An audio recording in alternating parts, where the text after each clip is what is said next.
bienvenue à toutes et à tous dans ce nouveau webinaire organisé par Cadre de Ville avec l'ADEME. Donc, j'ai le plaisir d'animer ce nouveau webinaire, le suivant d'une longue série qu'on a démarré il y a maintenant 2 ans avec l'ADEME. Un webinaire aujourd'hui consacré à la conciliation entre sobriété foncière et transition énergétique.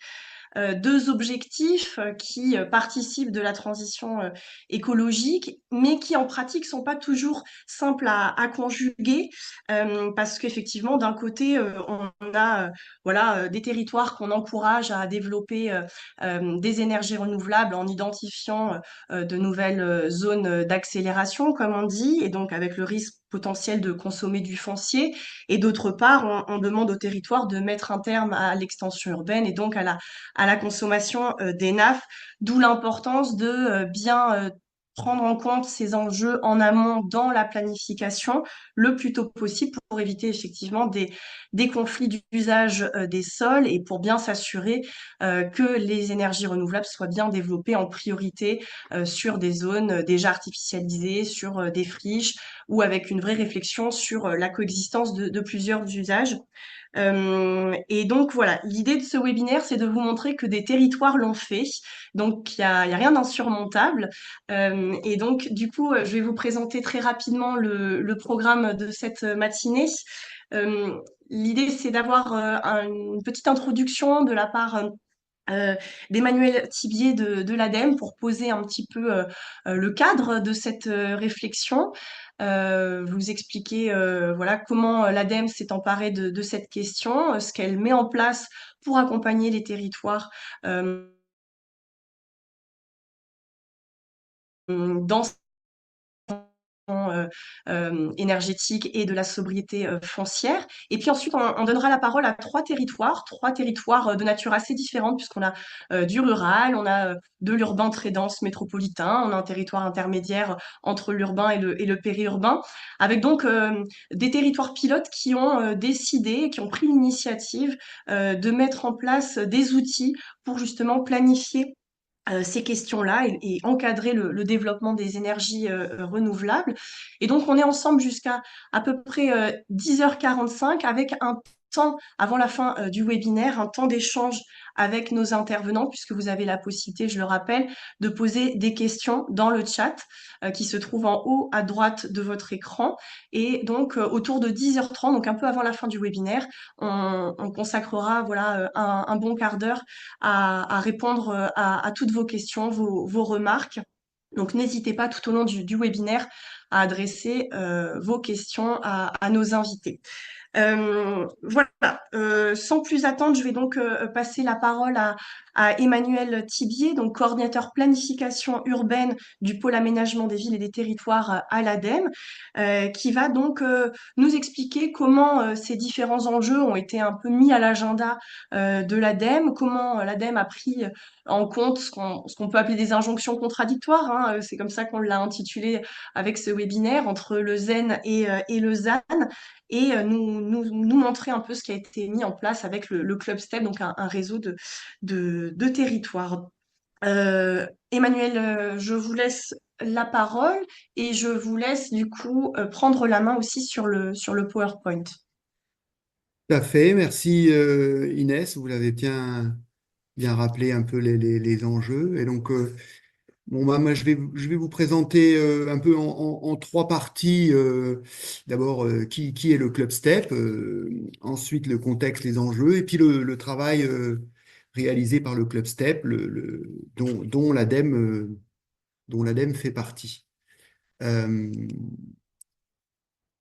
alors, le Club STEP, c'est quoi? C'est un club de 9 partenaires, porteurs de politiques publiques et relais d'ingénierie, qui œuvrent pour la planification territoriale focalisée sur le triptyque climat, air, énergie.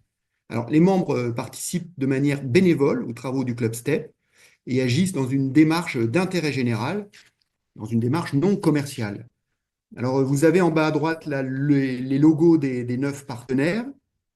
Et le Club STEP, c'est donc une démarche partenariale impulsée par l'ADEME depuis 2016 pour accompagner les collectivités territoriales. Alors, Quelles sont ces missions? Quelles sont les missions que le Club STEP s'est données?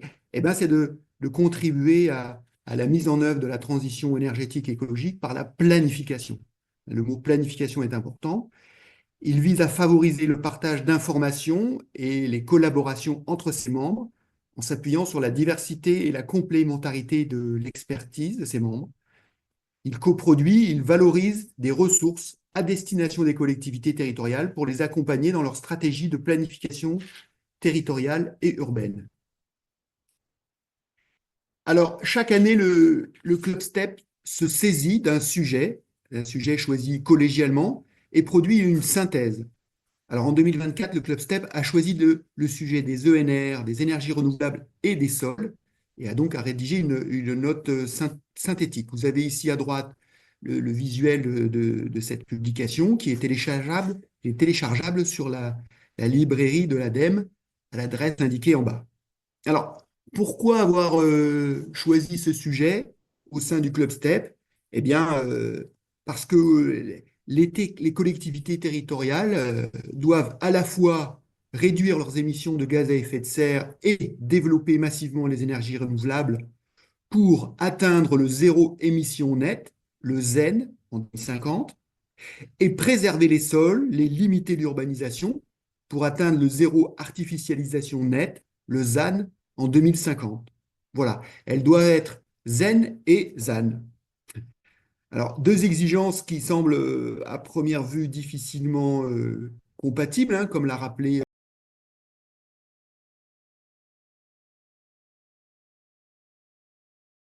Nous, on pense que la planification est un excellent moyen pour y parvenir.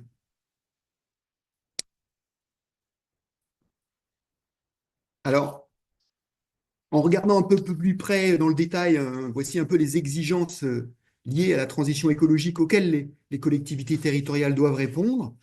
Le développement accéléré des énergies renouvelables avec des productions attendues qui sont considérables, la définition des zones d'accélération des énergies renouvelables, euh, les ZAENR, selon la loi climat et résilience, qui doivent être identifiées au niveau communal, la préservation de la qualité biologique et agronomique des sols et la préservation des espaces naturels agricoles et forestiers, les ENAF, la limitation de l'artificialisation, le développement de l'agriculture et de l'autonomie alimentaire, le développement de la filière bois, énergie, et donc l'agroforesterie et la sylviculture, le développement du biogaz par méthanisation, sans risque de concurrence avec les autres usages, hein, comme l'alimentation ou le bois matériau, le développement du photovoltaïque sur les surfaces artificialisées, sur les toitures ou en agrivoltaïsme, je vais y revenir, et le développement territorial et la transformation des paysages. Là, je pense par exemple à l'éolien, mais d'autres exemples, et puis je crois que les intervenants qui me suivent vont y revenir. Et enfin, le développement démographique et le développement économique du territoire. Alors, c'est un peu une liste à l'après-vert, et encore, je n'ai pas tout dit. Alors, comment conjuguer ces différentes exigences? Eh bien, le travail du Club STEP là, a pour ambition de vous donner des éléments de réponse par le prisme de la planification.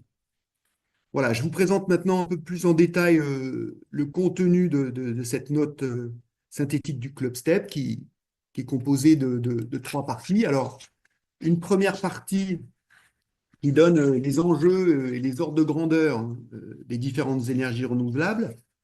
Alors, pour les infrastructures de production hein, des énergies renouvelables, on a défini trois types de surfaces. La surface d'emprise totale, la surface utile et la surface imperméabilisée. Alors, dans le schéma en haut à gauche, on a représenté un parc éolien. Vous voyez que l'implantation d'un parc éolien nécessite une grande surface d'emprise totale. Il faut plusieurs centaines de mètres entre les mâts, les éoliennes. Les habitations doivent être éloignées de plus de 500 mètres. Bon, cependant, la majeure partie de cette surface est compatible avec d'autres usages, dont l'usage agricole.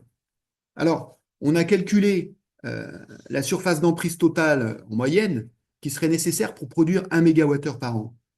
Puis on a comparé cette surface avec les surfaces d'emprise totale moyenne des autres types d'énergie renouvelable, toujours pour une production annuelle d'1 MWh par an. Alors c'est ce qu'on voit dans la figure 3, c'est que pour produire 1 mégawattheure par an d'énergie, il faut une plus grande surface d'emprise totale pour l'éolien que pour le PV au sol, la méthanisation ou la chaufferie bois. Alors ensuite, on a fait la même chose avec la surface utile. La surface utile, hein, c'est la surface strictement nécessaire à la production d'énergie. C'est en somme la surface artificialisée. Dans l'exemple de l'éolien, ce sont les chemins d'accès, les socles d'implantation des mâts des éoliennes, les fondations, les locales techniques. Alors toujours pareil, on a calculé cette fois-ci la surface utile moyenne pour produire 1 mégawattheure par an. Et dans la figure 4, en bas à gauche, on voit que la hiérarchie précédente a été bouleversée. En effet, maintenant, c'est le photovoltaïque au sol qui nécessite la plus grande surface utile pour produire 1 mégawattheure par an, suivi de la méthanisation, de l'éolien et de la chaufferie bois. Et enfin, on a encore fait la même chose avec la surface imperméabilisée, cette fois-ci. Dans l'exemple de l'éolien, la surface imperméabilisée, ce n'est plus que les socles d'implantation des mâts d'éoliennes, c'est-à-dire les fondations en béton et le local technique. Alors, toujours pareil, on a calculé cette fois-ci la surface imperméabilisée moyenne pour produire 1 mégawattheure par an d'énergie. Et dans la comparaison de la figure 7, on voit que la hiérarchie a encore changé. Du coup, c'est la méthanisation qui nécessite la plus grande surface imperméabilisée pour produire 1 mégawattheure par an, suivi de la chaufferie bois, de l'éolien et enfin du photovoltaïque au sol. Et oui, on note que le photovoltaïque au sol, en effet, on a comptabilisé finalement que les petites fondations des pieux verticaux qui supportent les panneaux. Voilà, ça c'était un peu un exemple de ce qu'on trouve dans cette partie 1. Il y a d'autres choses qui sont contenues avec pas mal de schémas, des graphiques qui illustrent abondamment, je crois, le propos développé. Mais je vais vous présenter maintenant les deux autres parties de la note. Alors, la partie 2, c'est consacré au cadre légal et réglementaire. Et voici un peu les éléments qui sont abordés. Les objectifs nationaux de développement des énergies renouvelables et leur déclinaison dans les territoires, l'articulation de la trajectoire nationale avec les objectifs locaux en matière d'énergie renouvelable, la loi APER de 2023 consolide la planification énergétique territoriale et la définition des ZAENR, l'articulation juridique des différents documents de planification, SRADET, SCOT, PLU, PLUI, PCAET, et l'intégration de ces zones d'accélération dans ces différents documents. On y aborde les différentes possibilités législatives de valoriser le foncier disponible, et puis les possibilités d'installation des énergies renouvelables sur les espaces naturels, agricoles ou forestiers. Alors à ce sujet, je voudrais faire un petit focus sur ce qu'on appelle le co-usage du photovoltaïque ou l'agrivoltaïsme. Alors la loi climat et résilience introduit une dérogation au calcul de la consommation d'Enaf pour les installations photovoltaïques implantées sur des espaces agricoles ou naturels pour la période de 2022 à 2031. Un espace occupé par une installation photovoltaïque n'est pas comptabilisé dans la consommation d'espaces naturels, agricoles ou forestiers si deux conditions sont réunies. 1. L'utilisation ne doit pas affecter durablement les fonctions écologiques du sol, ainsi que son potentiel agronomique. 2. Elle ne doit pas être incompatible avec l'exercice d'une activité agricole ou pastorale. Alors, le décret en Conseil d'État de décembre 2023 précise les modalités de cette dérogation. Et on a schématisé ici, en haut à droite, l'implantation de photovoltaïque dans une exploitation agricole. Et vous voyez que pour la petite partie photovoltaïque, les rangs sont assez espacés et on a schématisé une culture sous les panneaux photovoltaïques qui sont censés représenter de la vigne. La partie 3, dernière partie de cette note synthétique, hein, dans laquelle on trouve des éléments pour réussir sa planification territoriale, pour conjuguer harmonieusement les développements des énergies renouvelables et l'usage durable des sols. Alors, on trouve des éléments sur les principaux documents de planification que sont les PCAET, les SCOT, les PLUI, mais aussi le SDE, le schéma directeur de l'énergie, les plans de paysage, je crois qu'on va y revenir, et le périmètre de protection et de mise en valeur des espaces agricoles et naturels périurbains, les PAN. Alors, tous ces documents peuvent et doivent être mobilisés pour réussir sa planification harmonieuse.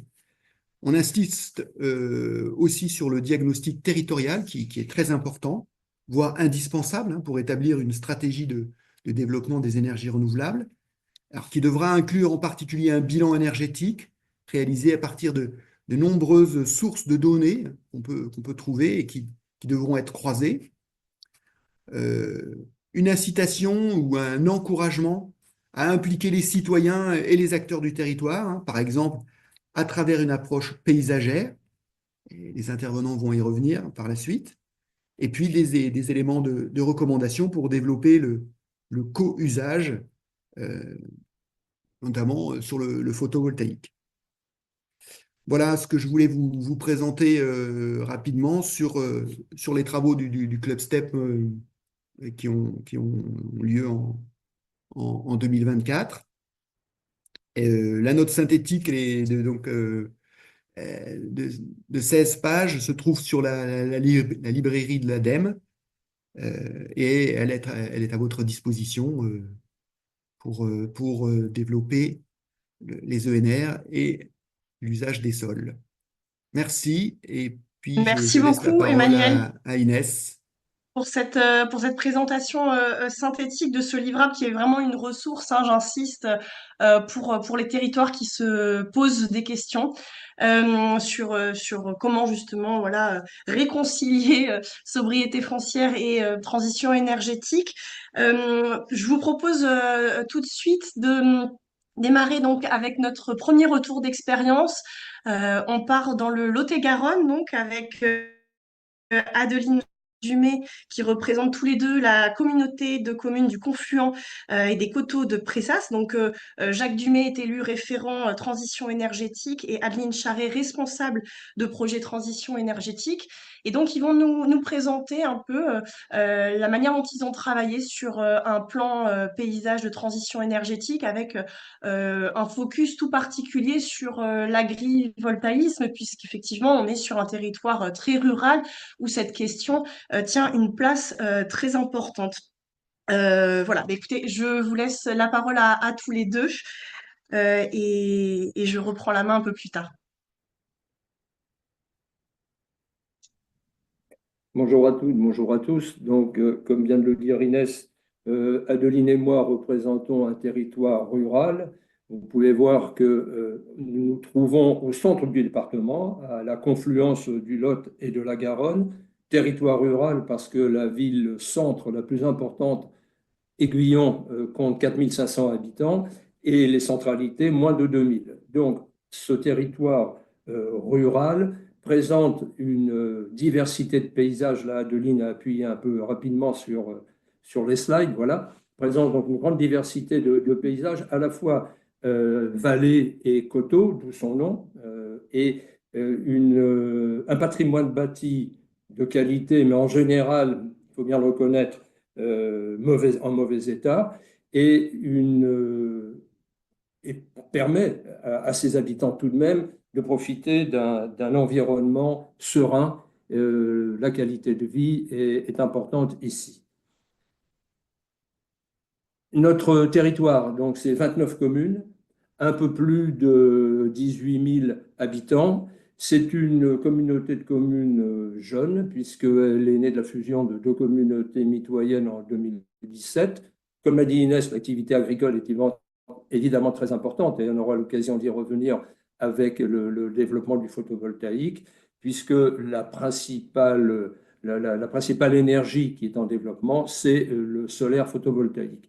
On n'a pas d'éolien, alors à la fois pour des raisons climatologiques, politiques, etc.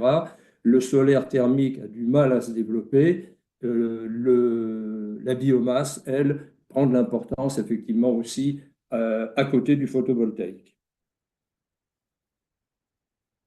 On s'est donc lancé, comme vous l'avez dit, Inès, dans un plan de paysage il y a maintenant quelques années. C'est un plan de paysage qui est en cours et qui a été accepté par les élus pour plusieurs raisons. Nous étions entre 2017 et 2023 territoire dans une démarche d'énergie positive. Nous avions été lauréats de l'appel à projet de la région Nouvelle-Aquitaine. Le plan de paysage, tout naturellement, nous permet de poursuivre l'engagement après la fin de ce TEPOS. On a souhaité également que cette transition énergétique soit à l'origine d'un projet de territoire. Je vous l'ai dit tout à l'heure, c'est une communauté de communes qui est jeune et de ce fait, il était important de faire unité et ça, c'était une manière de pouvoir aller vers cet objectif-là. D'autant plus que nous sommes en train, et on y reviendra un petit peu plus tard, d'élaborer un plan de pays, un PLUI à 29 communes, PLUI donc qui n'existe pas. Aujourd'hui, ce sont, selon les communes, PLU, RNU, etc., carte communale. Et donc, pour la première fois, c'est la caractéristique peut-être aussi de nos territoires, on va s'engager dans une démarche prospective, ce qui n'avait encore jamais été fait jusqu'à présent. Dernier point, nos paysages qui constituent donc une des richesses du territoire et du département en général, nos paysages nous paraissaient très importants, il était important de les préserver, d'où à l'époque l'écriture d'une charte qualité photovoltaïque et que ce plan de paysage permettait d'apporter un supplément à cette charte, puisque dans la rédaction actuelle, les paysages étaient peut-être un peu laissés de côté. Aujourd'hui, dans cette démarche territoire à énergie positive, l'objectif étant le croisement des courbes à l'horizon 2050, ça nous impose en gros deux éléments incontournables.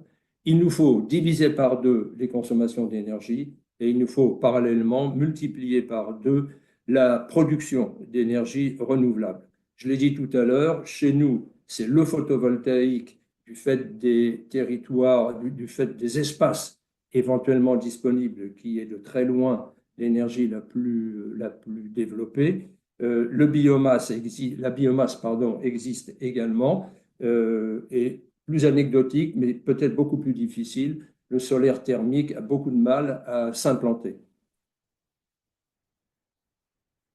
Aujourd'hui, nos PLU, les PLU existants, interdisent le développement du photovoltaïque au sol. Il est donc nécessaire qu'une étude approfondie de tous les projets se réalise en amont et pour qu'effectivement il y ait possibilité de développement, on doit systématiquement passer par une modification de PLU. Pour donner aux élus un outil encore non opposable, mais un outil de discussion le plus objectif possible, tant avec les collectivités qu'avec les développeurs, on a donc rédigé une charte dont l'objectif est à la fois de soutenir les projets de qualité, mais d'éviter éventuellement aussi une multiplication des projets. On est, je ne vais pas dire assailli, ce serait excessif, mais en tout cas, on est sollicité en permanence par des développeurs. Notre territoire, évidemment, se prête à l'implantation, géographiquement parlant, je veux dire, se prête à l'implantation de ces parcs photovoltaïques. Et il est donc nécessaire de pouvoir, j'allais dire, faire le tri, en tout cas, d'essayer de favoriser les projets qui nous paraissent intéressants et éventuellement de refuser ceux qui nous posent problème. On a donc mis au point cette charte avec une partie de cartographie. Vous avez en dessous, on n'a pas représenté la grille des enjeux qu'on a pris en compte, mais on a classé ces enjeux en 4 niveaux, du vert jusqu'au rouge, que l'on a pondéré de manière à avoir au bout de l'étude des chiffres, un résultat chiffré qui nous permette de comparer, par exemple, deux projets dans lesquels l'enjeu majeur était prédominant et donc la charte nous donnait un résultat en orange et même avec un résultat orange, on peut avoir des projets qui n'ont pas le même impact, d'où la nécessité de cette pondération. Euh, Vous comprenez que cette charte, l'objectif vraiment, c'est le maintien de la qualité du cadre de vie. On n'a pas la montagne, on n'a pas la mer dans le Lot-et-Garonne, on a des paysages. Ces paysages, c'est un atout pour l'ensemble du département et il est donc nécessaire d'essayer en tout cas de limiter un petit peu ce développement, en tout cas de limiter un développement anarchique. La préservation de la qualité du cadre de vie, la préservation donc des paysages et la protection de la biodiversité. Alors aujourd'hui, où est-ce qu'on se trouve depuis que nous avons mis en place cette charte? Il est évident que c'est devenu un réel outil de dialogue entre les partenaires, que ce soit les communes, les développeurs, nous-mêmes. C'est devenu un véritable outil de dialogue. Les développeurs nous demandent maintenant systématiquement de leur envoyer cette charte de manière à vérifier, eux, que leur projet entre dans le cadre de cette charte. Les développeurs, donc, intervenant de cette façon, on a pu obtenir une montée de la qualité des projets et cette charte a permis à nos élus d'avoir des arguments et des justifications face à ces développeurs. La contrepartie, c'est que cette charte n'est pas forcément utilisée de la même manière par toutes les communes. L'agrivoltaïsme n'est pas pris en compte réellement parce que nous avons rédigé cette charte avant que l'agrivoltaïsme prenne l'importance que vous connaissez. Et on a trouvé à terme que les questions paysagères étaient insuffisamment traitées. C'est la raison pour laquelle, avec le plan de paysage de transition énergétique, des compléments ont été écrits pour enrichir la charte sur l'aspect paysager.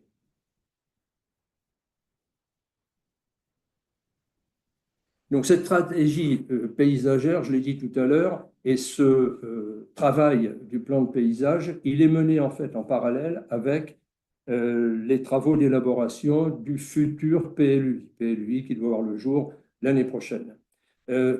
Ça a été une volonté de l'ensemble des élus de réaliser ces travaux en parallèle l'un avec l'autre, avec une petite avance sur le plan de paysage, de manière à ce que lorsque le PADD, et c'est le cas aujourd'hui, hein, sera en étude, on ait les conclusions du plan de paysage, ou en tout cas les propositions du plan de paysage.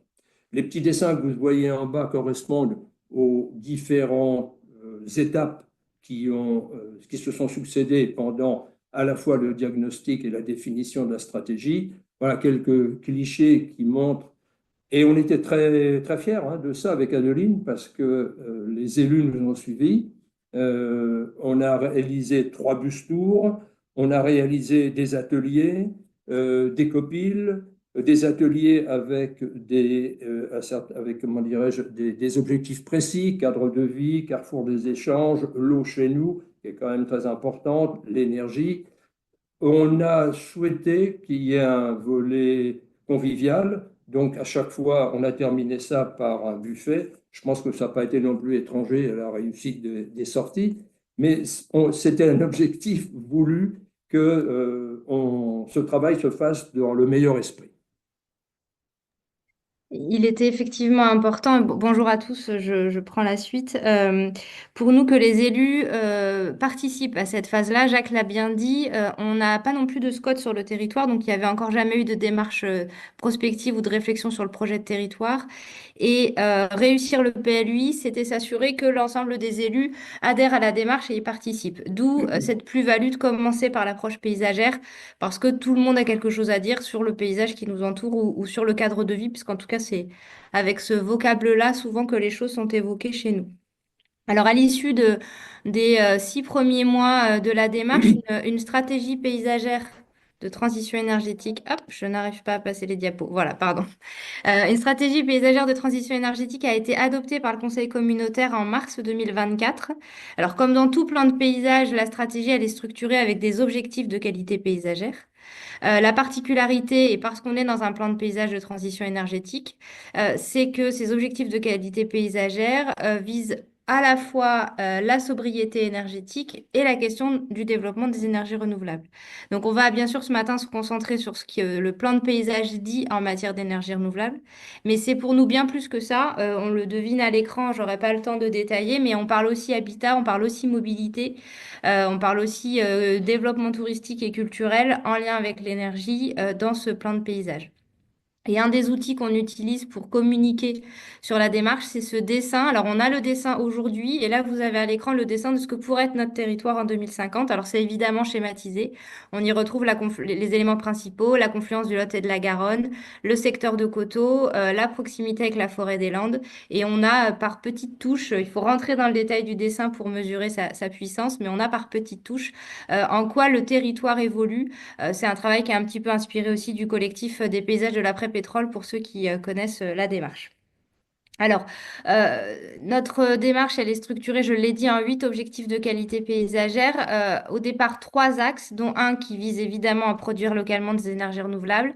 Mais dans cet axe-là, l'objectif 1, c'est maîtriser le développement du photovoltaïque. Donc, les élus ont souhaité très clairement, dès la façon dont la stratégie est écrite, être dans une optique de contrôle et de maîtrise du développement du photovoltaïque.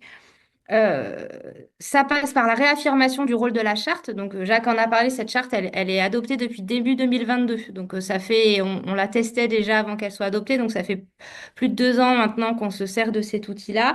Sa place, son rôle et l'articulation entre communes et interco a été réaffirmée dans le plan paysage. Et maintenant, on travaille donc à la mise en place d'outils complémentaires à cette charte. Alors, je ne reviens pas sur les différents livrables, on pourra les mettre à disposition si ça intéresse certains. Mais là, je vais zoomer sur ce fameux document cadre qui prolonge la charte et qui permet de traiter des sujets qui n'étaient pas suffisamment abordés dans la première version de la charte. Je crois que Jacques, je vous repasse la parole à ce moment-là. Voilà, alors cette diapo-là montre un aspect du travail du bureau d'études qui nous a fait donc le plan de paysage. Un des sujets qu'on leur avait demandé de nous indiquer correspondait donc à aux surfaces existantes de zones dégradées, de zones artificialisées sur le territoire de la collectivité. Euh, En additionnant tout ce que vous voyez sur la carte, même sans entrer dans le détail, ils sont arrivés à une surface d'environ 270 hectares. Lorsque l'on applique les coefficients de minoration par le fait qu'il y a de la rétention foncière, que les surfaces dédiées ne sont pas toutes forcément occupées, etc., etc., on arrive à 130 hectares déjà aujourd'hui artificialisés ou dégradés. Ces 130 hectares, si on ne prend que des parcs ayant un potentiel de production de plus de 4 gigawattheures par an, pourraient théoriquement donc donner un peu plus de 60 gigawattheures, c'est-à-dire plus de 10% de la consommation des habitants du territoire, des 19 000 habitants du territoire. C'est le premier axe, celui dont on a parlé, l'intervenant précédent a parlé, le privilégier donc ces zones artificialisées et dégradées. Et donc le deuxième axe, Adeline, je vous rends la parole. Le deuxième axe aborde cette question des recommandations paysagères qui nous manquaient terriblement dans la première version du document. Alors, on a ajouté aussi systématiquement un travail de terrain pour aller sur site appréhender l'insertion paysagère des parcs qui nous sont proposés. Et là, les élus insistent, on va aborder la question de l'insertion paysagère des parcs aussi en hiver, mais on y reviendra, je crois, un petit peu tout à l'heure. Donc, la charte aborde aussi la question des ombrières. Alors, c'est quelque chose qu'on soutient pour le coup, puisque les ombrières, notamment en centre-bourg, sont pour la plupart du temps installées sur des surfaces d'ores et déjà artificialisées.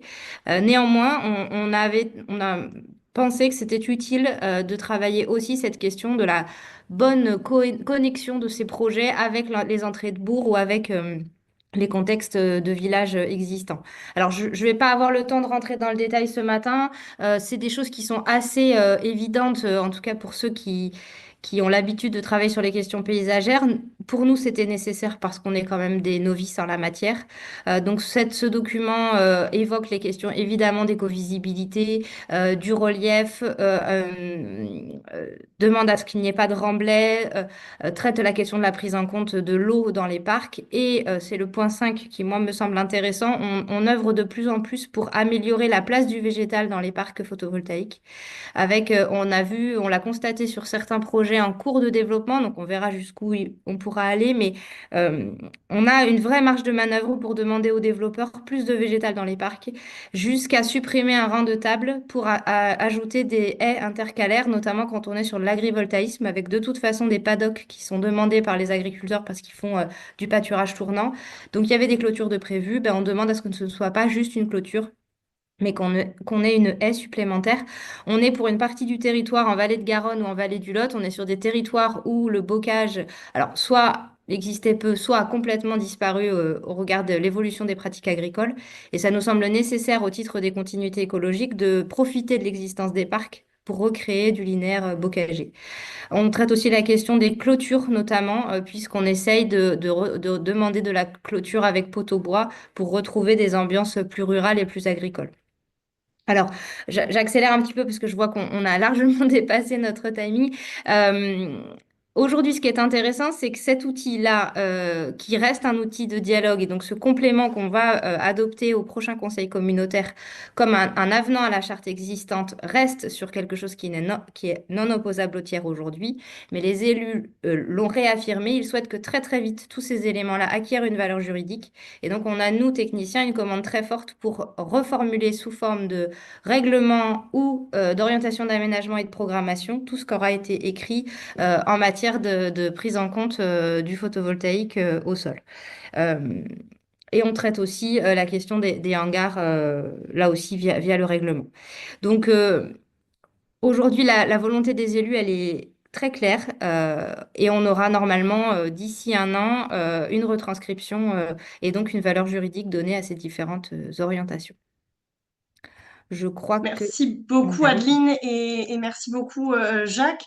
Alors avant de vous libérer Adeline, parce que je sais que vous avez un engagement et vous devez nous quitter, même si Jacques va rester avec nous jusqu'à la fin du webinaire, peut-être une question que j'aimerais approfondir, parce qu'en fait on voit bien que votre territoire il se prête particulièrement à l'agrivoltaïsme, puisque ouais, c'est un territoire rural où il y a beaucoup d'exploitations agricoles.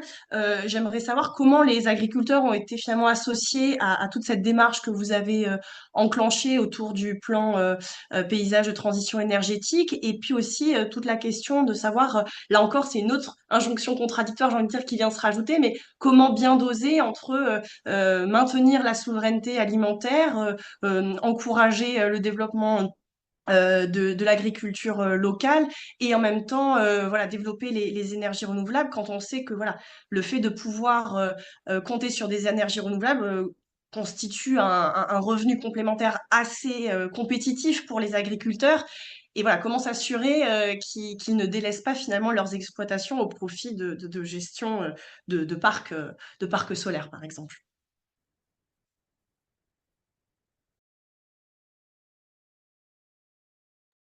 Est-ce que Jacques Alors Wadline, voilà, vous... j'avais du mal à ouvrir mon micro. Voilà, c'est fait. Sur la première de vos questions sur l'association des agriculteurs à la démarche, alors cette charte, elle a été écrite avant que l'agrivoltaïsme prenne l'importance que l'on connaît aujourd'hui. Donc c'est vrai que c'est un point qui n'a pas été forcément extrêmement développé à l'époque, mais que les compléments vont remettre en première ligne. Donc, à l'époque, c'est une rédaction qui a été faite, j'allais dire, en interne, en sachant quand même, et on n'a pas mis ce slide dans ce qu'on vous a montré, que lorsque l'on regarde la cartographie du territoire et que l'on superpose toutes les strates dont on dispose, le territoire apparaît jaune. Il y a très peu de vert, donc c'est-à-dire de zones ne posant pas de problème. Ce sont à chaque fois des zones à enjeu fort, car on a pris la décision de classer toutes les terres agricoles en enjeux forts. Ce qui veut dire qu'à partir de là, chaque fois qu'un projet prend jour et doit se développer sur tel ou tel terrain, on fait du cas par cas et on revoit ce projet-là à la lumière de notre charte. À part ça, des réunions au niveau des communes et de la communauté de communes ont déjà eu lieu. Dans le règlement, puisque notre charte, c'est à la fois de la cartographie et un règlement écrit, la valeur agronomique, l'irrigation des terres sont pris en compte. Et la Chambre d'agriculture, par exemple, en rapport avec nous, fait une étude sur les friches et les cédants. Important de connaître un petit peu ce qu'il en est sur les cédants pour éviter justement que au départ à la retraite, on en reparlera peut-être tout à l'heure, avec la souveraineté alimentaire, ces terres qui étaient destinées à produire ou à aller dans le sens de la souveraineté alimentaire ne deviennent que des producteurs d'électricité. Au niveau du plan de paysage, la diapo que vous avez vue sur nos bus tours ont fait que systématiquement, on a choisi des exploitations, un viticulteur abusé, un arboriculteur ailleurs, un maire agriculteur très engagé dans la transition énergétique. Donc là, les élus ont été amenés ou ont pu dialoguer avec des représentants de la filière agricole. Et lorsque des projets ENR nous sont soumis, on a regretté de n'avoir souvent comme premier contact ou comme premier interlocuteur que les développeurs. On a rarement eu, car ce sont eux qui étaient quand même concernés, on a rarement eu les agriculteurs. Ce qui fait que chaque fois que, et ça s'est quand même produit heureusement, ces agriculteurs étaient présents, pour nous c'était un signal favorable, un signal positif. Je ne vais pas développer, je n'ai pas le temps, mais un des derniers projets sur lequel on s'est penché, ce sont les agriculteurs, le père et le fils, qui étaient demandeurs d'une serre photovoltaïque et le développeur était présent à cette présentation. Chacun à sa place, c'est-à-dire que le développeur gère la production électrique, ne s'occupe pas de ce qui est dans la serre et l'agriculteur ne s'occupe que de la production agricole. En sachant que cette serre photovoltaïque, sur laquelle il y a eu pas mal de déboires avec certaines productions, en l'occurrence celles qui sont prévues dans l'exemple dont je vous parle, seront bénéfiques. C'est-à-dire que là, chacun trouvera son compte, l'énergéticien d'une part et l'agriculteur d'autre part. Pour apporter quelques compléments, c'est une vraie difficulté quand même, hein, cette question pour nos élus, d'entendre la demande des agriculteurs qui sont en situation complexe et qui voient avec le photovoltaïque des revenus complémentaires parfois conséquents arriver et leur rôle d'intérêt, de garant de l'intérêt général. Voilà, là aussi, chacun est dans son rôle, hein. L'agriculteur est dans son intérêt particulier, parfaitement légitime la plupart du temps, et les élus sont dans la logique de bien concilier l'ensemble des enjeux.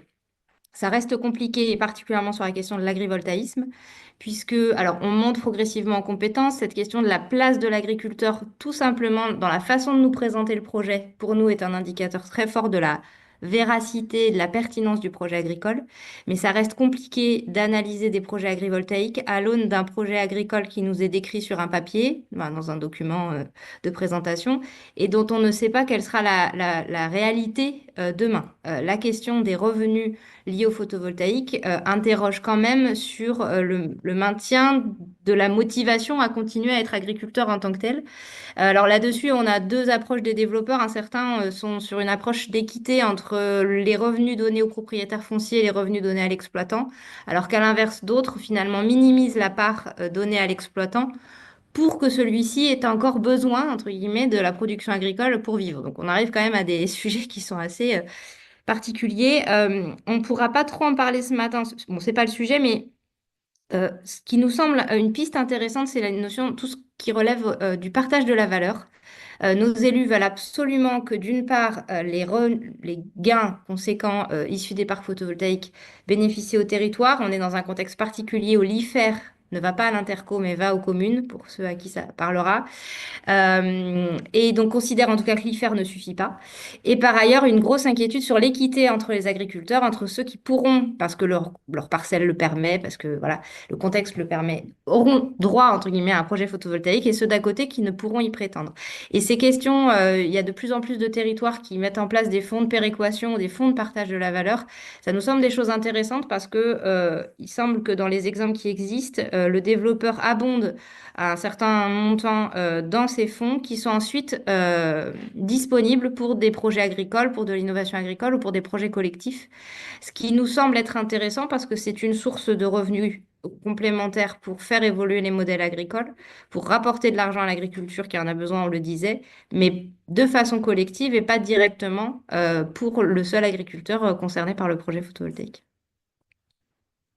Merci beaucoup pour ces compléments. J'aurais eu plein d'autres questions à vous poser, mais malheureusement, l'horloge tourne et donc il faut qu'on puisse donner la parole aux autres intervenants. En tout cas, merci à tous les deux et bonne continuation à Adeline si vous devez effectivement nous quitter. Je vais tout de suite donner la parole à Samuel Coutrel, donc, qui représente la métropole européenne de Lille. Donc là, on part au nord de la France, dans un territoire métropolitain dense, avec là, cette fois, un retour d'expérience un peu décalé par rapport à ce qu'on vient de voir, puisque là, la métropole a souhaité lancer un appel à initiative privée pour essayer de mobiliser des fonciers privés et développer des projets photovoltaïques. Mais Samuel nous en parlera bien mieux. Je vais vous laisser la main. Je vois que votre PowerPoint est déjà lancé, donc c'est à vous, Samuel. Merci Inès. Oui, bonjour à tous. Samuel Couterel, chef de projet au sein de la métropole européenne de Lille. Et je vais vous présenter aujourd'hui une expérimentation que nous avons menée en 2023 et qui est un appel à initiative privée à destination des entreprises de notre territoire. Je vais d'abord vous présenter un petit peu notre territoire et le contexte local et réglementaire, puis l'AIP, et enfin vous montrer un bilan de cette expérimentation que nous avons menée et nos idées pour la suite. Donc, tout d'abord, je n'arrive pas à passer les diapos. Ah, c'est bon. Excusez-moi. Tout d'abord, notre territoire, qui est une métropole, est composé de 95 communes et détient plus d'1 million d'habitants. C'est un territoire mixte à la fois composé de zones très urbaines et de zones rurales, avec notamment beaucoup d'agriculture. À titre d'exemple, pour cette mixité du territoire, nous avons 4 communes du territoire qui concentrent près de 50% de la population. Nous sommes la deuxième agglomération française en ce qui concerne la population, densité de population, et la quatrième agglomération par sa taille, et parmi aussi les premières métropoles agricoles. Et nous bénéficions aussi de frontières avec la Belgique. Donc voilà un petit peu pour notre territoire. Ensuite, ce qui guide un petit peu nos actions au terme de notre territoire est le plan climat-air-énergie territorial qui a été délibéré en 2021 et qui fixe un certain nombre d'objectifs sur toutes les thématiques possibles qui peuvent aider à la transition de notre territoire. Donc, je vous en cite quelques-unes, notamment des objectifs en termes de baisse des émissions de gaz à effet de serre d'ici à 2030, la diminution aussi des consommations globales d'énergie sur le territoire et la multiplication de la production d'énergie renouvelable et de récupération d'ici 2030, où nous devons la multiplier par environ 2. Et si nous regardons plus en détail cet objectif, nous avons un objectif par filière et la filière solaire photovoltaïque est celle qui est la plus représentée car nous devons multiplier la production que nous avions en 2016 par 90. Donc cette énergie renouvelable fait partie des plus grandes énergies à développer et concentre une partie de nos efforts. Et pour vous donner un ordre d'idée, nous avons converti cet objectif avec quelques ordres de grandeur. Pour respecter cet objectif, nous devons solariser les toitures d'à peu près 150 000 maisons je ne vois plus ce que j'ai mis. Ah voilà, pardon. De 800 parkings de 2500 mètres carrés et de 10 friches de 5 hectares. donc pour des surfaces au sol sur des terrains artificialisés. Vous avez quelques exemples d'implantation sur les photos ci-dessous, en toiture, en ombrière et au sol. Ensuite, en plus de ces objectifs définis par notre plan climat, il y a aussi un contexte réglementaire qui s'est forgé sur plusieurs années, avec notamment la loi Elan qui a mis en avant le décret tertiaire fixant un objectif pour les bâtiments tertiaires publics et privés d'une baisse de consommation par décennie, avec un objectif à moins 40% en 2030. Suite à cela, il y a eu la loi climat et résilience qui, quant à elle, demander la solarisation de toitures neuves. Et enfin, la loi d'accélération de la production des énergies renouvelables, sortie récemment, qui, quant à elle, fixe des objectifs de solarisation de bâtiments et de parkings existants. Et c'est dans l'ensemble de ce contexte que nous avons souhaité sortir une expérimentation qui s'appelle un AIP, donc c'est un appel à projet, et qui est destiné aux entreprises privées et volontaires de notre territoire, que l'on appelle aussi propriétaires de surface. Donc le but de cet AIP est de les mettre en relation avec ce que l'on appelle des développeurs solaires, qui sont nul autre que des investisseurs qui vont investir dans la création d'une centrale solaire photovoltaïque et l'exploiter et la maintenir sur toute sa durée de vie. Et donc le rôle de la MEL est vraiment d'être au centre de cette mise en relation et de permettre à ces deux acteurs de discuter, de créer des projets pour permettre aux entreprises d'obtenir une centrale photovoltaïque avec un investissement très limité, voire nul, qui leur permettrait une valorisation donc de leur patrimoine qui sera solarisé et via un partenariat sécurisé mis en œuvre par la MEL. Et ceci pour atteindre une contribution concrète et positive sur le territoire. Alors, ce partenariat avec les développeurs vise à durer sur 25 à 30 ans. Donc là, ceci correspond à la durée de vie d'une centrale et ceci jusqu'à son démantèlement ou sa déconstruction. Alors, pour mettre en œuvre ce projet, nous avons d'abord euh, effectué une phase de recensement pour justement connaître le potentiel du territoire. Pour nous aider à le faire, nous avons utilisé un de nos outils qui est le cadastre solaire et qui permet de montrer le potentiel solaire de l'ensemble des toitures du territoire. Et grâce à ce cadastre, nous avons pu donc cibler les plus grandes surfaces appartenant aux entreprises. Donc, nous avons identifié plus de 229 entreprises et pour leur faire connaître notre dispositif, nous avons adressé un courrier aux entreprises ayant des toitures de plus de 10 000 mètres carrés à solariser.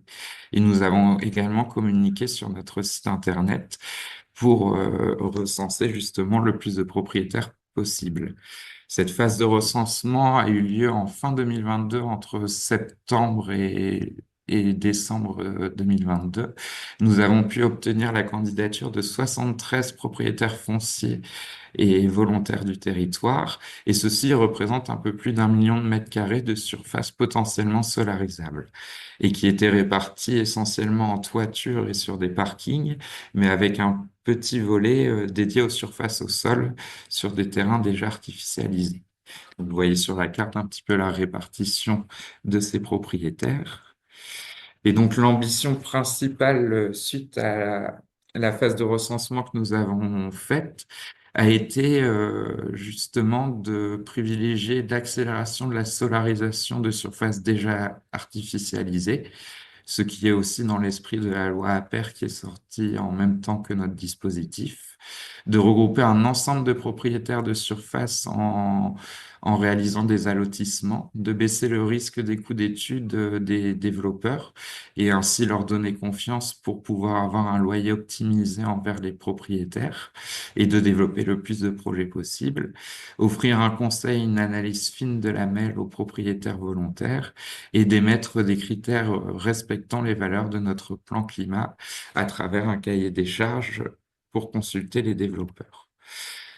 Nous Nous avons remarqué aussi que cette procédure, malgré qu'elle ne respecte pas tout à fait les règles de la commande publique, vu que c'est un appel à projet, restait plutôt longue et chronophage, car entre la décision de créer cette expérimentation et la fin de cette mise en relation, la procédure globale du projet a duré un peu plus d'un an. Donc, ce qui est un petit peu long pour justement garder les propriétaires volontaires sur toute la procédure. Donc, une fois cette phase de recensement élaborée, nous avons, comme je viens de le dire, créé des groupes dans notre cahier des charges à destination des développeurs que nous avons répartis en fonction de la taille des toitures. Donc, nous avions 4 groupes avec des grandes toitures, moyennes toitures et petites toitures, et un groupe supplémentaire dédié aux surfaces au sol. Dans notre cahier des charges, nous avons tenu aussi à mettre des critères vertueux, avec notamment des critères techniques pour sécuriser le fait d'avoir des centrales vertueuses et robustes, des critères en développement durable, avec notamment l'évaluation du bilan carbone. Ce critère a été pris en exemple des appels d'offres du ministère gérés par la CRE, et aussi des critères financiers pour voir le gain potentiel qui était donné aux propriétaires volontaires. Et donc, le but de la démarche a été d'abord de consulter les développeurs, de réaliser une analyse des offres que nous avons reçues de la part des développeurs pour les présenter à l'ensemble des propriétaires et de les laisser ensuite libres de contractualiser avec les développeurs de leur choix. Alors, le résultat a donné donc 4 groupes avec, comme je l'ai dit juste avant, des différences de taille de surface. Vous avez un petit peu les descriptifs de chaque groupe, mais ce qu'il faut retenir, c'est que les groupes ayant été les plus attractifs sont les groupes de grandes toitures avec la surface supérieure à 8000 m² et le groupe représentant les surfaces au sol. Nous avons eu un résultat de 5 ou de la moitié de mise en relation pour le groupe des grandes surfaces en toiture et de 20% pour les surfaces au sol. Et ce que nous avons remarqué, c'est que les petites surfaces, malgré la massification que nous avons réussi à réaliser, n'ont malheureusement pas attiré beaucoup de développeurs. Nous n'avons qu'un développeur qui a souhaité répondre à ces 2 groupes de moyenne et de petite surface, ce qui a fait que beaucoup de projets n'ont pas pu être lancés et que nous avons en ce moment 5 projets en attente et un projet en cours. Donc la massification n'a malheureusement pas marché. Et c'est suite à cette première expérimentation que nous avons réalisé un bilan en questionnant les propriétaires qui ont participé à cette démarche et les développeurs d'un côté. Nous avons constaté donc l'absence de massification qui était un petit peu l'objectif de ce projet au départ. En revanche, nous avons eu des points positifs car il y a eu un intérêt pédagogique lié à notre démarche, car elle a permis d'informer les propriétaires sur les futures réglementations, sur la prise en compte de l'importance de la transition énergétique du territoire et aussi du conseil donné à chaque entreprise qui leur a plu. Les solutions aussi proposées par les développeurs étaient vraiment variées et personnalisées et dédiées à chaque propriétaire, car les développeurs ont choisi dans chaque groupe les surfaces qu'ils pouvaient développer et en réalisant une petite étude dans leur réponse à l'appel à projet. En revanche, ce qui a été moins bien perçu est la durée totale de ce projet, qui a fait perdre quelques propriétaires et des fois empêcher le passage à l'action. Et aussi le manque d'agilité de cette démarche, car une fois la phase de recensement que nous avons réalisée en fin 2022, certains propriétaires sont revenus vers nous pendant la publication de l'appel à projet pour y participer, et malheureusement, nous ne pouvions pas les raccrocher à cette démarche. Et donc, c'est pourquoi nous avons réfléchi à un nouveau format pour retenter cette expérimentation, en espérant réussir à faire émerger le plus de projets possible. Donc, nous envisageons un nouveau format qui serait qui a pour objectif de traiter les projets au fil de l'eau. Donc, nous essayons de sortir de l'appel à projet et le fait de devoir grouper les propriétaires entre eux, mais plutôt de consulter des développeurs pour avoir une liste prédéfinie et pouvoir la donner aux propriétaires qui pourraient à tout moment de l'année, pouvoir les consulter, leur présenter leur surface pour pouvoir les solariser. Ce qui permettrait d'avoir des propositions individuelles et dédiées à chaque propriétaire, basées aussi sur une liste précise de développeurs, mais également de données d'entrée demandées aux propriétaires, car cela aussi était un frein dans notre première expérimentation, compte tenu du nombre de propriétaires ayant participé. Nous ne pouvons pas demander trop de documents car nous ne pouvons pas par la suite les analyser. Et les données d'entrée sont très utiles aux développeurs pour justement construire leur offre et pouvoir affirmer s'ils peuvent continuer ou non le projet dès le début de la consultation. Nous garderons ainsi aussi le cadre sécurisé de la MEL qui a pu rassurer un grand nombre de propriétaires. Et nous souhaitons également nous appuyer sur une charte proposant des projets vertueux et des critères un petit peu inspirés du cahier des charges que j'ai montré tout à l'heure. Et ceci, nous l'espérons, permettra d'accélérer le calendrier des projets pour augmenter leur concrétisation. Et donc voilà ce que je peux vous dire sur cette expérimentation. Merci beaucoup, Samuel. Juste un mot, du coup, cette nouvelle édition est prévue pour quand? Vous avez un Alors, calendrier? oui, nous avons un calendrier, mais nous commençons seulement les démarches.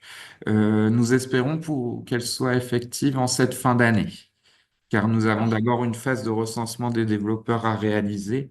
Et comme nous travaillons avec l'un de nos partenaires, il faut encore que nous fixions bien notre calendrier.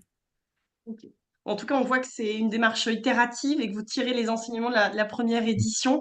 Et c'est ça qui est intéressant de voir comment on peut améliorer les choses et peut-être nous dire aussi quels étaient les profils des différents propriétaires qui ont participé à cette première édition. Vous nous avez dit qu'il y en avait donc 73. Quelle est la nature des fonciers? Quelle est la nature des propriétaires? Est-ce que vous avez cette information-là? Oui, bien entendu. On a été agréablement surpris car les propriétaires volontaires étaient vraiment issus d'activités différentes. Nous avons eu des agriculteurs, des centres commerciaux, du tertiaire, des petites industries et un petit peu de santé. Et ce qui est aussi amusant, c'est que nous avons vu que le plus grand nombre de propriétaires ayant participé à cette démarche étaient les agriculteurs. Mais par contre, si on regarde ça d'un point de vue surface totale, comme j'ai dit tout à l'heure qu'il y avait un peu plus d'1 million de mètres carrés, ce sont là les centres commerciaux qui étaient les plus représentatifs en étant moins nombreux. Et la plupart des surfaces mises en avant étaient bien sûr des toitures. D'accord. Ah donc c'est intéressant. Les agriculteurs aussi étaient Oui. très volontaires, même à Lille, en territoire métropolitain. Enfin, même si vous l'avez bien dit en introduction, vous êtes vraiment sur toutes les franges de territoire, puisque c'est un territoire assez vaste. Aussi, peut-être savoir quel était le loyer potentiellement perçu des propriétaires lorsqu'ils acceptaient du coup d'installer des panneaux photovoltaïques sur leur toiture. Est-ce que c'est très intéressant? On parlait des compléments de revenus assez compétitifs pour les agriculteurs un peu plus tôt. Est-ce que là, dans ce cadre-là, c'est du même ordre? Est-ce que c'est comparable? Bah, puisque nous, au départ, nous avons réalisé des réunions d'information pour présenter notre projet aux propriétaires. Et lors de la phase de recensement, nous avons aussi donné un questionnaire à chaque propriétaire pour décrire un petit peu leurs souhaits et leur surface. Et nous avons été surpris également, puisque l'ensemble des propriétaires ont demandé de pouvoir bénéficier de l'électricité produite plus qu'un loyer. Et les loyers devaient être de l'ordre de 1 € par mètre carré pour les surfaces en toiture et par an. Donc, si vous avez une toiture de 1000 mètres carrés qui est louée à un développeur, vous pourrez avoir un loyer annuel de 1 000 €. Et pour les surfaces au sol et au parking, on était plus dans l'ordre de 50 centimes d'euros par mètre carré et annuel aussi. Mais par contre, les développeurs ont bien pris en compte le besoin des propriétaires. Et dans la plupart des offres, on avait le choix entre les loyers et de l'autoconsommation de l'électricité produite par les centrales. Et c'est vraiment économiquement le plus avantageux, je pense, dans ce type de projet, de faire de l'économie sur sa facture plutôt que d'avoir une rente annuelle. Donc là, on voit que les offres, justement, étaient individuelles et dédiées et répondaient aux demandes des propriétaires. Super. Merci beaucoup, en tout cas, Samuel, pour votre présentation. On va partir du côté de Vichy, donc dans l'Allier, avec Aurélie et Constance de Vichy Communauté, qui vont nous présenter du coup un plan paysage transition énergétique qui est contrairement au premier qu'on a évoqué en début de webinaire dans le Lot-et-Garonne, celui-ci est terminé, il a été voté. Donc ça va être intéressant de pouvoir comparer aussi les deux démarches, voir les points de convergence, les points de divergence, puisqu'on est sur des territoires aussi de nature différente. Donc voilà, je vais laisser la parole à Constance Kronowski, chargée de mission transition énergétique à Vichy Communauté, et à Aurélie Biguet, chargée d'études planification dans cette même collectivité, donc Vichy Communauté. Je vous laisse la parole. Merci. Merci. Donc, bonjour à toutes et à tous. Euh, En introduction, on souhaiterait excuser tout d'abord notre vice-présidente aux transitions énergétiques et écologiques, Madame Caroline Bardot, qui n'a pas pu malheureusement se rendre disponible pour aujourd'hui, et remercier aussi Cadre de Ville et puis les premiers intervenants qui ont fait des présentations vraiment très intéressantes. Je vais laisser la parole à Aurélie pour présenter notre territoire.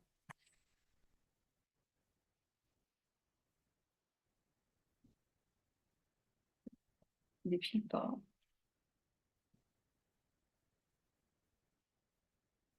Ah, pardon, s'il commence.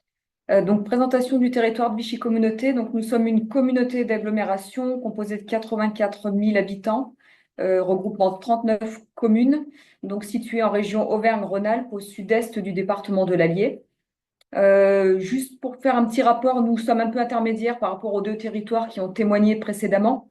Densité d'habitants, on est à 113 habitants par kilomètre carré, avec un fort contraste d'une partie assez urbaine sur la face ouest du territoire et une partie rurale de territoire un peu montagneux en partie ouest du territoire. Donc, on a sur notre territoire, c'est la carte que vous avez sur la gauche. On est couvert par une hétérogénéité de documents d'urbanisme, puisqu'on a plusieurs PLU communaux sur notre territoire, 3 cartes communales et une partie en PLUI, puisque nous sommes issus d'une fusion de 2 intercommunalités au 1er janvier 2017, donc une communauté d'agglomération qui a fusionné avec une communauté de communes, elle-même dotée d'un PLUI. Donc, juste pour compléter et terminer sur cet aspect-là, la communauté d'agglomération est donc compétente en matière de documents d'urbanisme.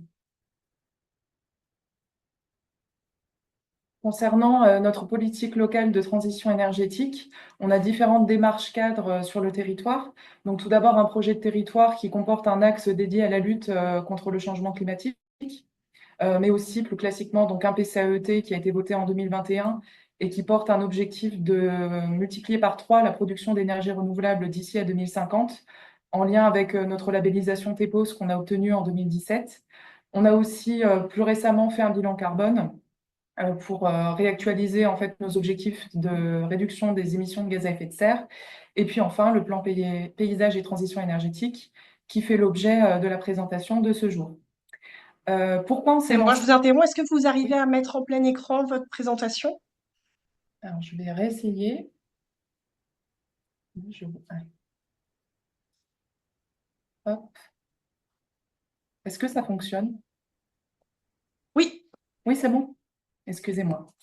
Donc, concernant ce qui nous a poussé à nous lancer dans cette démarche de plan paysage et transition énergétique, au-delà du fait que l'ADEME ait lancé cet appel à projet dans lequel nous sommes inscrits, c'est que donc on a commencé à développer des projets d'énergie renouvelable sur le territoire et on a commencé à avoir une montée de résistance locale sur certains types d'énergie, notamment la méthanisation. Donc, le tout premier objectif de cette démarche, c'était d'abord d'améliorer l'acceptabilité locale des projets.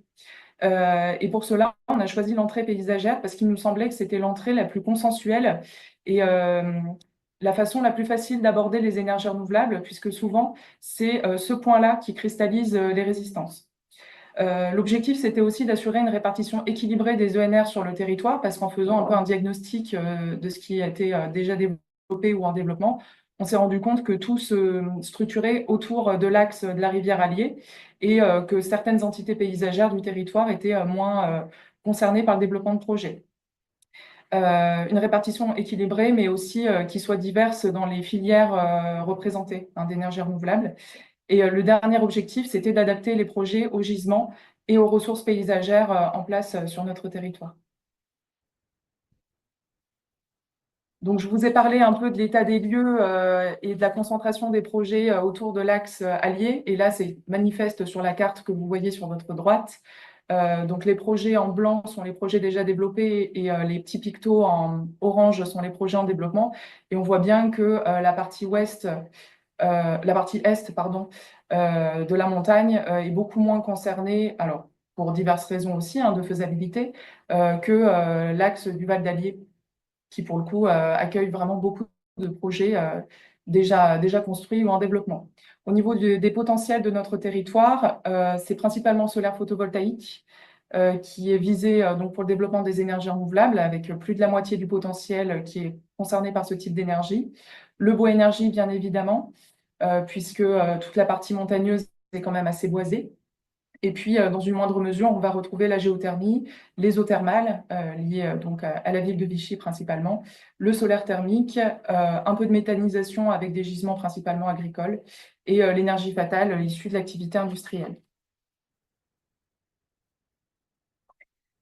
Donc, l'étude du plan paysage et transition énergétique, en quelques données chiffrées, donc on va présenter les moyens humains et financiers de cette étude. Donc, c'est une étude qui a duré 18 mois. Elle a démarré en 2021 et a été adoptée en juin 2023 pour un coût total de 102 000 € hors taxes. Donc, c'est un marché que nous avons confié à un consortium de 3 bureaux d'études avec chacun leur spécialité, en particulier une ingénieure paysagiste pour tout ce qui est lecture du paysage, un bureau d'études spécialiste dans tout ce qui était énergie renouvelable, et le dernier plutôt développement durable et concertation. On en reparlera tout à l'heure de ces volets-là spécifiquement.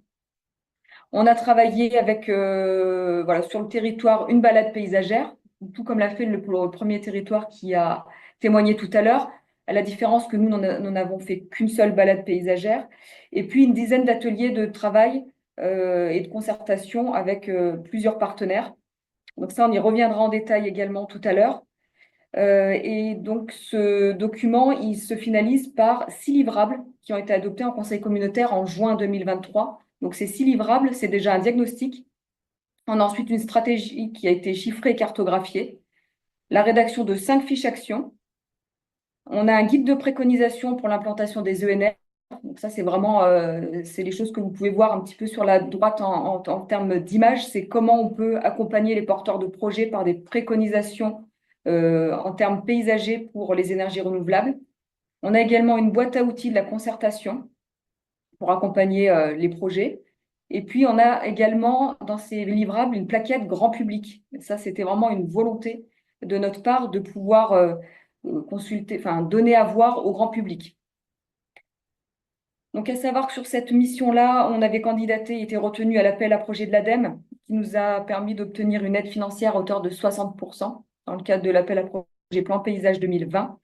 Et élément important, mais ça c'est plus sur notre moyen de travail en interne à l'agglomération, c'est que nous avons été toutes les deux mobilisées en termes d'agents sur cette mission-là, c'est-à-dire qu'elle était vraiment transversale à la fois transition énergétique pure et planification urbaine. Et ça a été le cas sur le plan technique, mais aussi sur le plan et surtout politique. C'est-à-dire que nos 2 vice-présidentes ont vraiment travaillé main dans la main pour aller au terme de cette mission-là. Donc, notre plan paysage et transition énergétique, le point de départ, on l'a vu tout à l'heure, c'était une balade paysagère. Donc, ça a été la lecture du paysage pour commencer. Ce qui nous a emmené à définir 4 entités paysagères sur notre territoire, très caractéristiques, à savoir, mais ça c'est plus pour information, qu'on a travaillé encore plus finement, puisqu'on a défini également des sous-entités paysagères, mais en tout cas, de manière plus globale, 4 grandes entités. Donc, je vais vous les définir par quelques petits mots très rapidement. En partant de la partie ouest du territoire, on retrouve une entité qui se caractérise par des vastes plateaux. On a des paysages agricoles qui sont ouverts et là, quelques ressauts topographiques. La partie en bleu que vous retrouvez, et on le lit assez bien, c'est l'axe de la rivière Allier, donc c'est le Val d'Allier. Donc, on a un élément naturel qui est structurant. C'est l'espace aujourd'hui qui est le plus fortement urbanisé. C'est aussi celui qui accueille le plus d'énergie renouvelable. Et en même temps, qui présentent les plus fortes sensibilités sur le plan à la fois paysager, mais aussi environnemental. Ensuite, on retrouve un territoire de transition qui est composé de vallons plutôt doux, homogènes, avec des vallées enfouies, où on a beaucoup de parties bocagères, et jusqu'à la partie la plus à l'est du territoire, qui est vraiment la partie boisée, avec de nombreuses lignes de crête. Donc, vous voyez une lecture avec des entités et des éléments de paysage très forts. Concernant l'élaboration de ce plan paysage et transition énergétique, donc c'est un processus très classique, diagnostic, stratégie, mise en œuvre, qui a débouché sur les livrables qu'a détaillé Aurélie il y a quelques instants. Ce qu'il est important de retenir, c'est que ces 3 phases, elles ont été faites constamment dans la concertation, donc avec des ateliers. Et la particularité, c'est que ces ateliers réunissaient 3 comités différents. Un comité d'élus, un comité d'experts, donc par experts, j'entends par exemple le syndicat d'énergie, l'ADEME, la Chambre d'agriculture, etc. Plutôt des institutionnels et pas des développeurs, parce qu'on ne souhaitait pas qu'il y ait une démarche commerciale qui s'inscrive dans ce processus. Et bien sûr, un comité citoyen. Donc, c'est des personnes qui ont été tirées au sort. Il y a eu un appel à candidature et qui ont été tirées au sort, et aussi dans le souci que les 4 entités que vient de présenter Aurélie soient bien représentées parmi ce comité-là.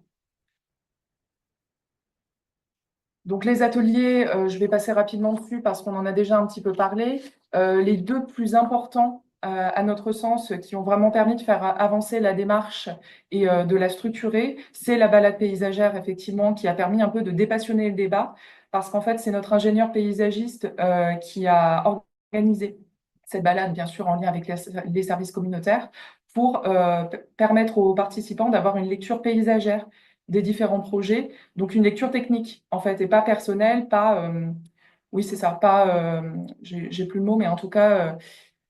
qui ne fassent pas appel à des perceptions personnelles.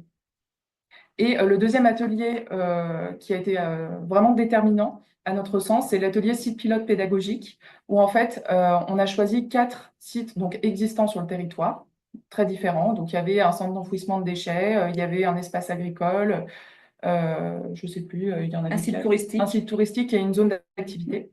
Et le but, c'était que les participants projettent en fait des projets d'énergie renouvelable sur ces sites, en dessinant, en imaginant quels motifs paysagers ils souhaitaient y associer pour que ça s'intègre dans les paysages, toujours avec l'accompagnement donc de notre ingénieur paysagiste. Et ça a aussi permis de savoir vraiment concrètement ce qu'on voulait pour l'implantation des projets d'ENR sur le territoire.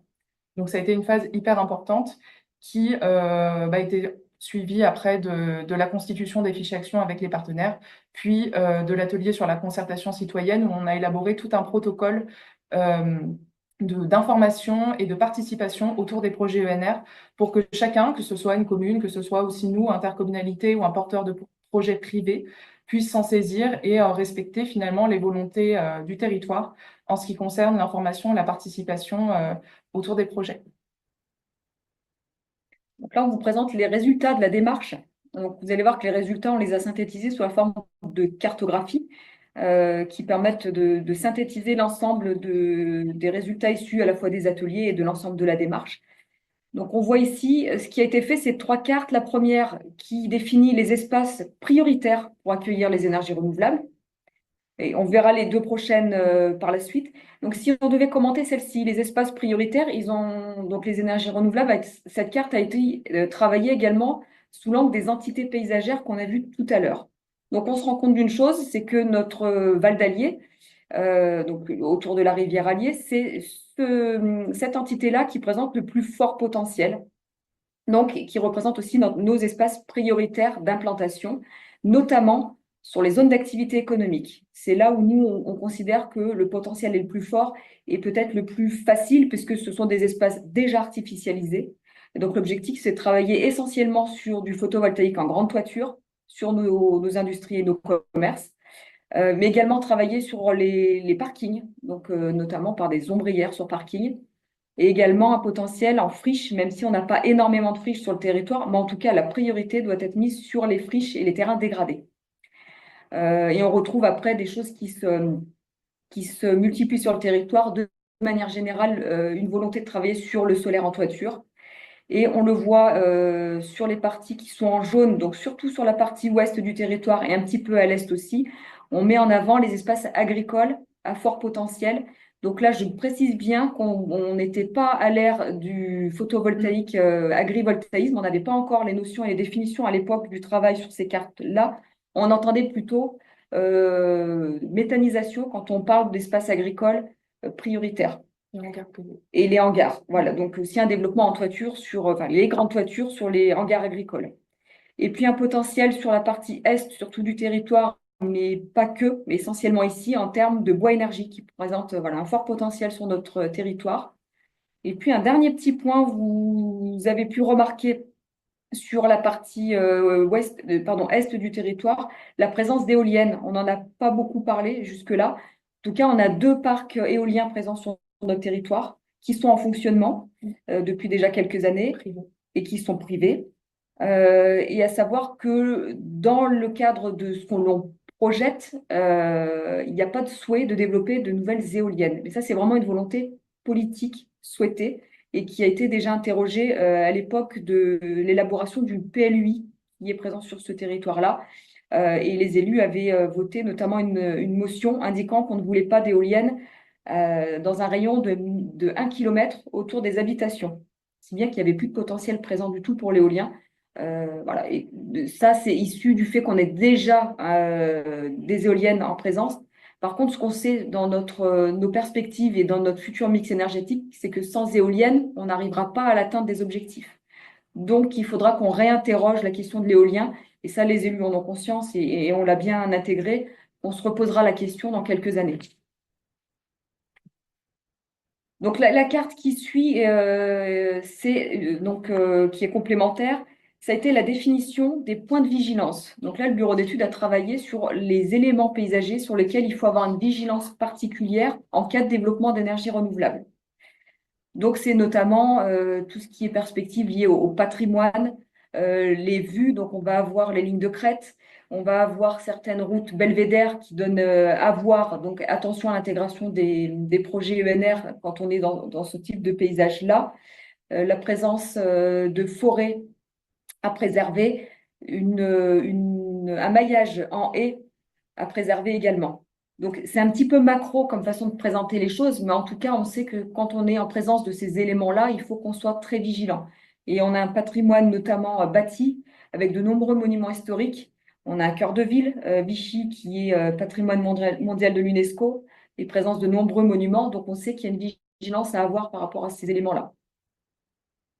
Et la dernière carte, celle-ci, c'est vraiment les éléments qu'on va dire à fortement protéger, pour ne pas dire qu'ils seraient rédhibitoires pour l'implantation d'ENR, où là, on met tous les voyants au rouge. Attention, quand on est en présence de cols, on a des buttes thermophiles, on a beaucoup de rivières présentes sur le territoire, donc on va préserver les berges de ces cours d'eau, on va préserver les ripisylves et la présence également de nombreuses zones humides sur notre territoire et de forêts présumées anciennes. Donc, pour nous, on considère que ces éléments paysagers-là sont incompatibles avec les ENR.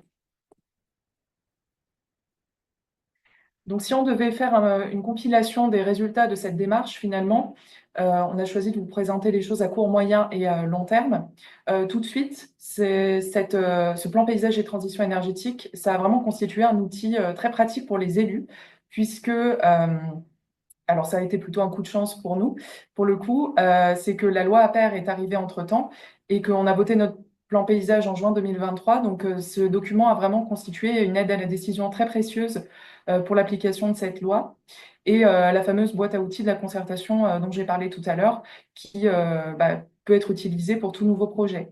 C'est aussi un outil précieux pour les porteurs de projets, un peu sur le modèle de la présentation qu'on avait eue au début, c'est-à-dire que notre guide, donc pour l'autre territoire, c'était la charte. Pour nous, c'est un guide ENR et paysage qu'on soumet à tout porteur de projet, public ou privé, pour qu'il puisse s'en inspirer et qualifier au mieux ses projets et les intégrer du mieux possible dans les paysages. Et donc, c'est également un outil qui est précieux pour nos services instructeurs, donc au sens large. Là, on est plus sur le volet urbanisme ou application derrière, c'est-à-dire que ce document-là, il est en phase et on va y travailler très, très prochainement, donc sur la partie court terme. On va le traduire dans nos documents d'urbanisme, puisque aujourd'hui, on a un document très important qui est le guide d'accompagnement, de préconisation, mais qui n'a pas de valeur juridique, donc il n'est pas opposable. Il ne sert que de support, en tout cas quand on reçoit les porteurs de projets. Et ce que l'on souhaite, c'est le traduire dans les documents d'urbanisme, et c'est une chose qui va se faire par le biais notamment d'orientation d'aménagement et de programmation. Donc, on ne sait pas encore exactement, mais en tout cas, ce sera de l'OAP thématique et certainement plusieurs OAP thématiques, puisqu'il y a plusieurs sujets à traiter dans cette filière-là. Et puis, certainement aussi une traduction réglementaire, puisque viendra en même temps la traduction des zones d'accélération. Donc, on va compléter avec les fameuses OAP et qu'on complétera également par des éléments dans le règlement écrit de nos documents d'urbanisme. Et c'est également une aide pour notre service application du droit des sols. Nous travaillons en étroite collaboration avec nos collègues de l'ADS. Et aujourd'hui, ils s'emparent de ce guide-là pour pouvoir traiter les documents ou les permis de construire ou déclarations qu'ils ont en dépôt, sachant que beaucoup de projets ne sont pas forcément de la compétence de l'agglomération, mais peuvent être de la compétence des services de l'État en termes d'autorisation d'urbanisme, et que les services de l'État ont également ce document-là, et ils ont été associés à la démarche tout au long, et ils se sont emparés de ce document-là et instruisent leurs autorisations grâce à ce guide. Et puis, on discute souvent, on fait des réunions collégiales quand les projets se présentent. Et sur le dernier point, donc c'est un outil pour les citoyens, comme on vous l'avait présenté tout à l'heure. On a une plaquette qui a été rédigée à destination des citoyens, qui est mise en ligne et qui est libre d'accès. À moyen terme, on a choisi de vous présenter en fait les différentes fiches actions, alors très synthétisées, qui figurent dans notre plan paysage. Donc bien sûr les zones d'activité qui sont considérées comme de futurs espaces productifs exemplaires. La question du secteur agricole aussi qui pourrait être mise à contribution à certaines conditions. La question du Val d'Allier, donc ce fameux espace où on a la majorité du potentiel et des gisements, mais en même temps la majorité des projets qui se concentrent, ce qui est normal. Et c'est pour ça qu'on a édité en fait une fiche action qui parle spécifiquement de cet espace en disant OK, c'est ici qu'on va développer la majorité des projets, mais en faisant attention aux effets de saturation paysagère. Une fiche action sur la filière bois, puisque la biomasse est quand même un des gisements principaux de notre territoire. Et on a aussi traité la question des ENR dites invisibles, de type réseau de chaleur ou énergie fatale, puisqu'en fait, même si on est dans un plan paysage, on trouvait ça intéressant de dire dans les espaces comme le Val d'Allier, on risque d'avoir des effets de saturation paysagère. Pensez aussi à ce type d'énergie pour justement limiter cet effet-là. Et enfin, à long terme, ce qu'on vise à travers ce plan paysage, c'est le fameux objectif TEPOS, donc devenir autonome en énergie verte, en équilibrant nos consommations locales avec de la production d'énergie renouvelable locale. On ait un mix énergétique qui soit diversifié et pas seulement concentré sur un ou deux types d'énergie, et qui soit réparti équitablement l'ensemble du territoire en fonction des motifs paysagers qui le composent. Et enfin, que cette transition énergétique, elle bénéficie à tous les acteurs du territoire, puisque ce qui a été décidé dans la stratégie, c'est que la collectivité se plaçait comme un facilitateur et partenaire, donc qu'elle pouvait développer ses propres projets, mais on a bien conscience que la collectivité financièrement ne peut pas porter l'ensemble des projets qui vont permettre au territoire de devenir autonome en énergie verte, donc qu'elle doit et peut se positionner aussi en tant que partenaire de privé sur le développement de projets d'énergie renouvelable. Ce qu'on fait déjà à travers des sociétés de projets d'ailleurs.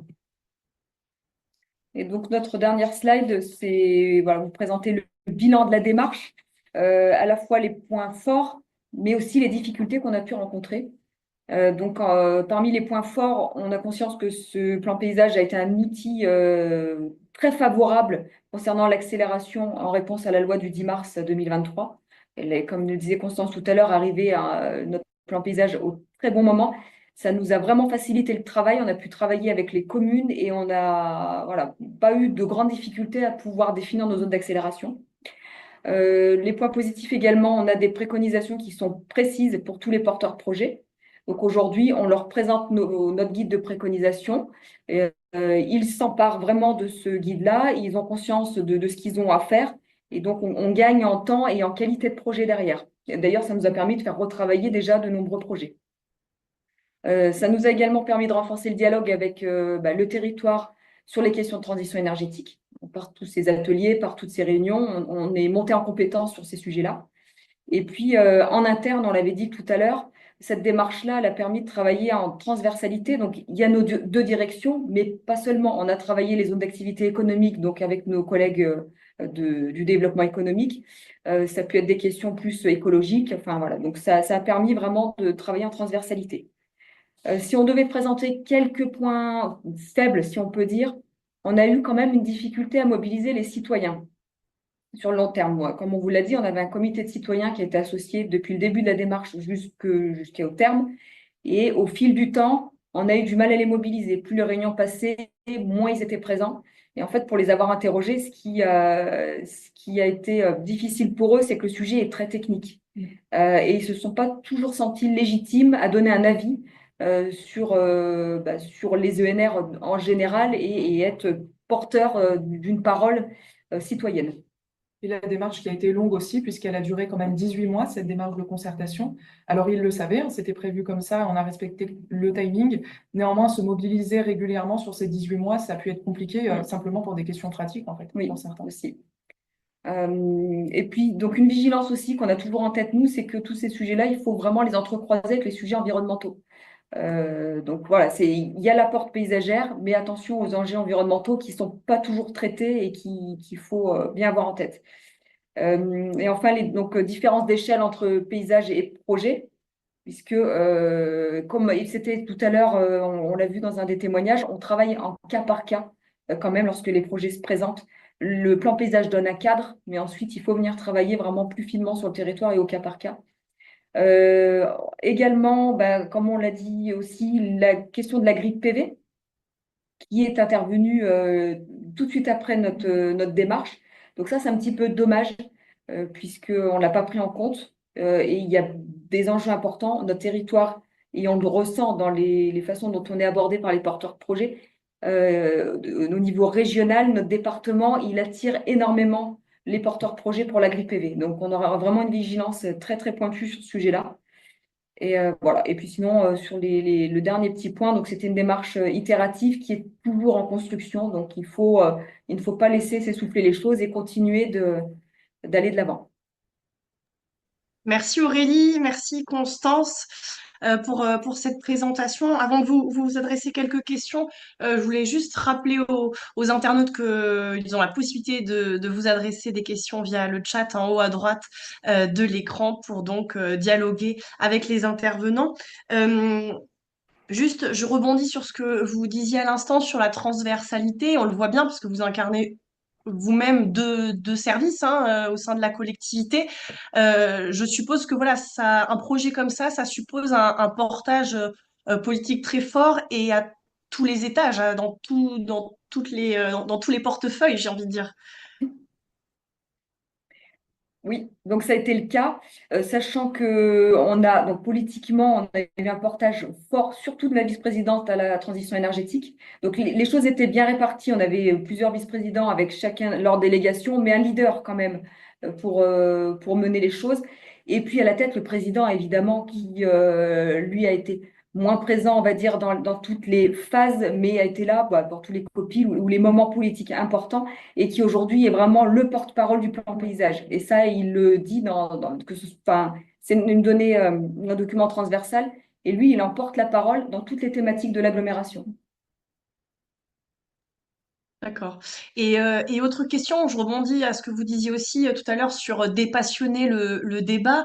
On voit, c'est vrai que le développement des ENR, sur le papier, tout le monde est d'accord, mais ensuite, dès lors qu'il y a des projets qui se concrétisent davantage, il y a un phénomène de not in my backyard qui se manifeste, hein, donc c'est-à-dire très bien pour le développer, mais pourvu que ce soit pas près de chez moi, parce que voilà, ça défigure le paysage, parce que ça peut tuer des oiseaux, enfin c'est ce qu'on raconte sur les éoliennes. Il y a des nuisances olfactives parfois sur certaines ENR. Le fait voilà, de rentrer en concurrence, on l'a évoqué tout à l'heure avec l'agriculture par exemple. Finalement, est-ce que ce plan de paysage, on en voit les limites, hein, vous l'avez évoqué aussi, mais est-ce que ça peut être considéré comme un vrai outil de concertation aussi pour rendre les ENR plus acceptables?